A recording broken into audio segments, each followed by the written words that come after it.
이 영상을 보면서 불편해질 수도 있습니다.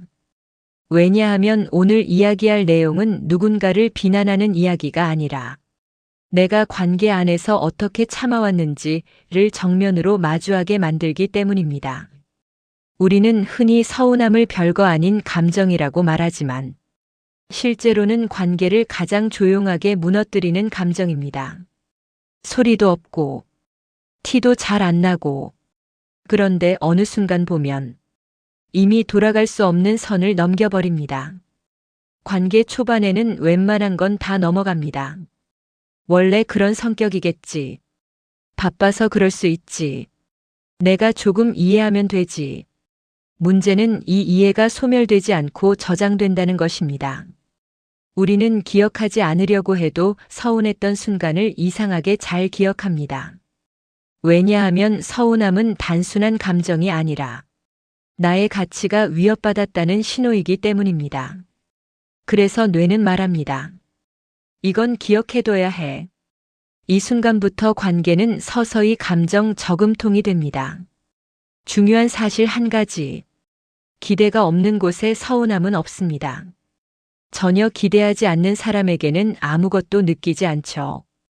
그 말은 곧 서운함이 생겼다는 건 아직 그 관계에 기대가 남아있다는 뜻입니다. 그런데 여기서 문제가 생깁니다. 우리는 이 기대를 거의 말하지 않습니다. 말하면 구질구질해 보일까봐, 눈치 없이 요구하는 것 같아서, 알아서 해주길 바래서. 하지만 상대는 그 기대를 알 방법이 없습니다. 그래서 관계는 나만 아는 기준으로 평가되기 시작합니다. 관계에서 가장 위험한 말은 이겁니다. 이 정도는 당연한 거 아니야? 이 말이 나오는 순간 기대는 합의가 아니라 명령이 됩니다. 하지만 상대는 그 당연함에 동의한 적이 없습니다. 그래서 이런 일이 반복됩니다. 나는 계속 실망하고, 상대는 이유를 모르고, 나는 더 말 안 하게 되고, 상대는 더 눈치 못 챕니다. 이때부터 서운함은 감정이 아니라 관계의 판결문이 됩니다. 여기서 정말 중요한 부분입니다.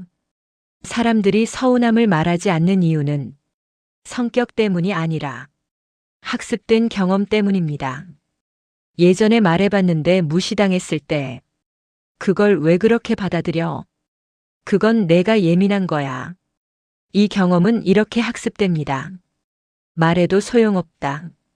말했더니 싸움으로 번졌을 때 그래서 내가 나쁜 사람이라는 거야? 이때 감정은 대화의 소재가 아니라 공격으로 취급됩니다. 말하면 내가 약해지는 느낌일 때, 서운함을 말하는 순간 관계의 주도권이 상대에게 넘어가는 것 같을 때도 있습니다. 그래서 우리는 차라리 강한 척, 괜찮은 척을 선택합니다. 여기서부터 관계가 본격적으로 흔들립니다. 서운함을 말하지 않으면 그 감정은 다른 형태로 나옵니다. 말수가 줄고, 반응이 느려지고, 농담에도 웃지 않고, 괜히 거리감을 둡니다. 이때 본인은 이렇게 생각합니다. 내가 화낸 건 아니잖아. 하지만 상대는 이렇게 느낍니다. 나한테 마음이 식었구나. 이 오해는 다음 오해를 부르는 토양이 됩니다. 결국 어느 날 사소한 일로 크게 싸웁니다. 그리고 이 말이 나옵니다. 그게 그렇게 잘못한 거야? 하지만 속으로는 이 말이 쌓여 있죠. 이번만이 아니잖아. 그동안 참은 게 얼만데. 이 싸움은 현재가 아니라 과거 전체와 싸우는 자리입니다. 그래서 해결이 안 됩니다. 더 무서운 단계가 있습니다. 서운함조차 느껴지지 않는 순간입니다. 이때 마음속에서는 이런 말이 나옵니다. 기대하지 말자. 원래 이런 사람이야. 이건 성숙이 아니라 감정적 철수입니다. 관계는 유지되지만 마음은 이미 절반쯤 떠나 있습니다. 해결은 간단하지 않지만 방향은 분명합니다. 서운함은 느꼈을 때 작게 말하기. 감정 비난 요구 순서 피하기 순으로. 내가 틀렸어가 아니라 나는 이랬어로 말하기. 그리고 가장 중요한 것은 서운함을 말하는 건 관계를 망치는 행동이 아니라 살리려는 시도라는 걸 이 영상을 보고 누군가가 떠올랐다면 그건 우연이 아닙니다. 그 사람에게 아직 마음이 남아있다는 뜻입니다. 서운함은 관계의 끝이 아니라 신호일 수 있습니다. 다만 말하지 않으면 항상 늦어집니다. 구독과 좋아요 눌러주세요.